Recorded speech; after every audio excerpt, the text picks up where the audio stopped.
America, Israel, Iran युद्धाचा कलिंगड उत्पादक शेतकऱ्यांना मोठा फटका बसलेला आहे. महाराष्ट्रातील कलिंगडाला दुबई, मस्कत, कुवेत आणि सौदी अरेबिया या आखाती देशांमध्येही मोठी मागणी आहे. मात्र यंदा आखाती देशातील युद्धजन्य परिस्थितीमुळे शेतमालाची निर्यात पूर्णपणे ठप्प झाली आणि त्यामुळे तयार झालेली कलिंगड परदेशात पाठवता आली नाहीत आणि त्याचा मोठा फटका कलिंगड उत्पादकांना बसतोय.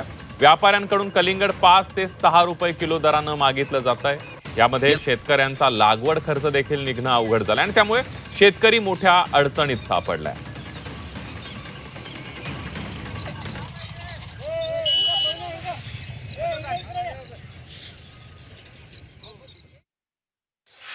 व्यापाऱ्यांना फक्त कारण भेटलं की युद्ध सुरू आहे, युद्ध सुरू आहे आणि त्यांना विकायचं ते व्यवस्थित विकतात. 25 रुपये 30 रुपये मार्केटला विकतायत नेऊन. पण शेतकऱ्यापासून घ्यायला गेलं तर ते 5 आणि 4 रुपये म्हणतात. लाजवाट्यासारखी गोष्ट आहे. ज्या फळाला ज्या सीझन मध्ये एक जवळपास 10 ते 15 रुपये, किमान 10 रुपये 11 रुपये रेट असायला पाहिजे. ते फळ एकदम अचानक नाहीच.